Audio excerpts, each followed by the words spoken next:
Yo, what is up guys? My name is Patrick, host of EDH Brutality, and today you're watching episode 18 of a series I like to call Game-Winning Jank.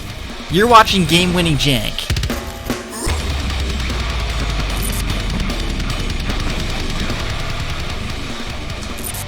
Welcome back folks, and welcome back to the channel. Thank you for dropping by and your ongoing support. My name is Patrick, host of the EDH Brutality YouTube page, in which I upload Magic the Gathering content and analysis every Sunday. Before we jump right into today's video, a quick and special thanks to patrons like you for making videos like this possible. Now it should be noted that each synergy within Game-Winning Jank is never ordered in worst to best or best to worst unless specified. However, today we have 3 very interesting synergies to catapult your next win at Friday Night Magic. So without further ado, have you sit back, relax, and let's get into it. Our first combo of the day happens to be an oldie but a goodie, starting off with Festival. Coming in at 1 white mana, this instant speed spell states with eroded text, cast this spell only during an opponent's upkeep. Creatures can't attack this turn, which open and honestly is a great card for just 1 mana. And if paired with a Siren's Call, coming in at 1 blue mana, this instant speed spell reads, all of opponent's creatures that can attack must do so.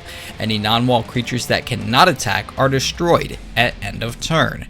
Play during opponent's turn before opponent's attack. Creatures summoned this turn are unaffected by Siren's Call, essentially making this a 2 mana board wipe for a specific player at your table. Now obviously this is more effective the less players that are at the board, but nonetheless 2 mana to wipe an entire opponent's army off the field is something worth mentioned. A lot of these old cards have some really strong and cool interactions that are unexpected. Unfortunately, nobody really cares because they're old. Up next, we have a 1 spell synergy incorporating a land. If starting off with a Maze's End, which reads, Maze's End enters the battlefield tapped. Tap Maze's End to add 1 colorless to your mana pool. Pay 3 colorless mana and tap to return Maze's End to its owner's hand. Search your library for a gate card, put it onto the battlefield, then shuffle your library.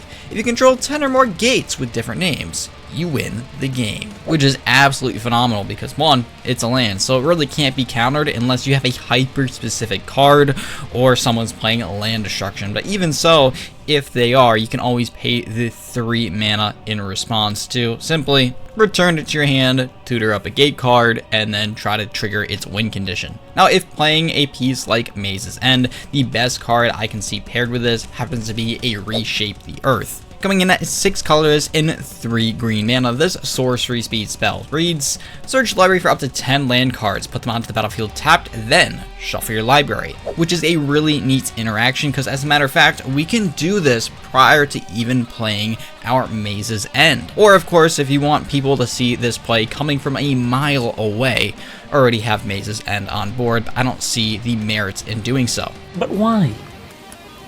Why would you do that? Why would you do any of that? Yeah, pretty straightforward combo. You're going to search up your deck, tutor up for all the gate cards, then you're going to play Maze's End as land for a turn, unless you already had it on the battlefield. Sacrifice it, it's going to check if you have 10 or more gate cards, and thanks to the Reshape the Earth, you certainly will, and you'll just outright win the game. And thanks to the color green, we can ramp into 10 mana fairly quickly, because let's be honest, what does green do? Green ramps. And with that, we'll get into our 3rd and final synergistic interaction of today's video, happening to be my personal favorites. Starting off, we have Aku Jin. And for 3 colors and 2 black mana, you receive a 5/6 summon Jin with trample that reads, during your upkeep, each opponent puts a +1/+1 counter on each creature he or she controls. So overall, it's a horrible effect. You're essentially just pumping up all your opponent's creatures. However, if paired with a Kolrath Knight, this disadvantage suddenly becomes an overwhelming advantage. Kolrath Knight is a 3 colors and 2 black or red 3/3 creature elemental knight with flying that reads, Wither. This creature deals damage to creatures in the form of -1/-1 counters. Creatures your opponents control with counters on them can't attack or block. Oh, that's not very nice. which already makes a phenomenal pairing between these two creatures, with a sax-like effect preventing all of our opponent's creatures from attacking or blocking. Not to mention, if you have a few opponents playing token synergies, they will want to keep this on board at least for a few turns to get their armies that much larger. And if someone does answer this, they are most likely going to target the Cool Wrath Knight, preventing them from attacking and blocking, and never the Aku Jin, which enables all of their creatures to get larger each turn, which buys us the perfect opportunity to play a bombshell of our own. And if the Cool Wrath Knight happens to remain on board, it's just even better for us, because this bombshell we're about to drop happens to be none other than Spike Cannibal. Coming at 1 colorless and 2 black mana, this creature spell reads, Spike Cannibal comes into play with 1/1/1 counter on it. When Spike Cannibal comes into play, move all +1/+1 counters from all creatures onto Spike Cannibal. So just to put this into perspective, let's say our opponents collectively had 15 creatures on board that were pumped thanks to the Aku Jin. When Spike Cannibal enters, he will then remove all those counters and enter as a 16/16 with Summoning Sickness. Obviously, we will pass the turn because we cannot attack with our Spike Cannibal, and then on our following upkeep, the Aku Jin will trigger again, making all of our opponent's creatures have counters, making our Cool Wrath Knight trigger, making all those creatures unable to block, making us able to freely swing this Spike Cannibal at any selected opponent. And of course, we can get greater pumps if we pair this with other cards such as Varchild's War Riders, with a cumulative upkeep of putting 1/1 survivor tokens onto our opponent's field, truly making this a left field combo that no one would ever expect while being rather strong in itself.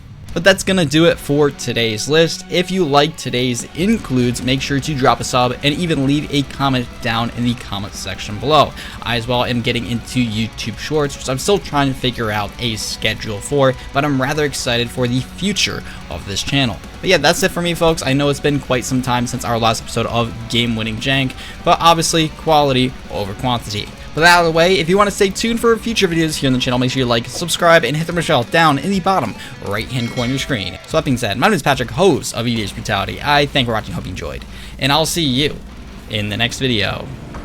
Peace out, guys.